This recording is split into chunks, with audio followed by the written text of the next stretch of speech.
আসসালামু আলাইকুম। কেমন আছেন সবাই? ক্লিয়ার করা হয়ে গেছে, ভরা হয়ে গেছে। এই যে সব বস্তা ভরে ভরে রেখে দিচ্ছি। এখন আমাদের কাজ হবে শুধু এই লিটারগুলো, এই বস্তাগুলো সব বাঁধা। এখনই শুরু করবো বাঁধা। বাঁধার পরে বাঁধা হয়ে গেলে পরে বের করব। মূলত ফার্মের ভিতরে এই কাজগুলো একটু সময় সংক্ষেপের ব্যাপার। এগুলো একটু সময় লাগে, একটু কষ্ট করতে হয়। যত দ্রুত করা যায় তত দ্রুতই মুরগির বাচ্চা, নতুন করে পোলট্রি মুরগির বাচ্চা ঢোকানো যায়। এখানে ফার্ম তো পুরাতন, আমাদের এই ফার্মটা অনেক পুরাতন। এত পুরাতন ফার্মে কাজ করলে একটু সময় লাগে। নতুন ফার্মগুলোতে সব কিছু মজবুত থাকে, কাজ করতে সুবিধা হয়। এইখানে একটু অসুবিধা হয়, এই কারণে মূলত আমাদের একটু কষ্ট করতে হয়।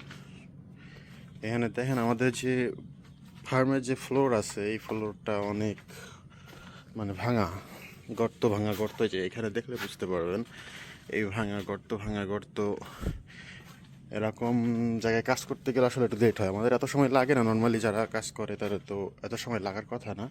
আমাদেরটা অনেক পুরাতন হয়ে গেছে। ফার্মের বয়স আজকে 23 বছর, 24 বছর রানিং। তো এই জন্য একটু সময় লাগে কাজ শেষ করতে মোটামুটি। যাই হোক, এখানে দেখেন আমাদের এই ইয়েগুলা দেখলে বুঝতে পারবেন, ফ্লোরটা অনেক ভাঙা।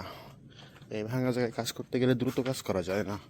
যখন আপনি দ্রুত কাজ করতে পারবেন না, তখন এটা শেষ করতে গেলে একটু সময় তো লাগবেই। এই যে দেখা যাচ্ছে, দেখেন এটা পুরো একটা বস্তা এখন সব বানবো। এটা একটা মাত্র শেড আমি দেখাচ্ছি ভিডিও করে। এখন 2টা শেড আছে, টোটাল 3টা শেড। এই শেডগুলো সব ভরা হয়ে গেছে। এখন শুধু বানবো, বাঁধার পরে বের করব গাড়িতে করে।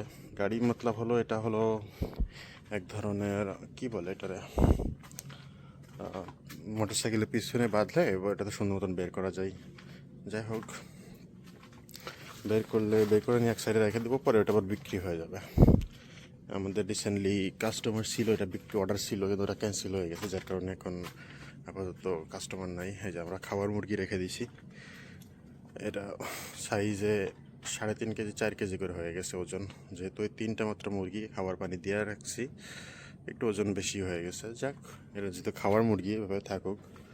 ফ্রিজে রাখলে কি ফ্রিজের মাংসটা ভালো লাগে না, যদি এভাবে রেখে দিই তাহলে একটু ভালো লাগে, ভালো থাকে, ভালো লাগে আর কি। তো যাই হোক, সবাই ভালো থাকবেন। দেখি আমরা এখন বস্তাটা বাঁধবো, বাঁধার পরে আপনাদের জানাবো ভিডিও করে। তো ভালো থাকেন সবাই, সুস্থ থাকেন, আল্লাহ হাফেজ।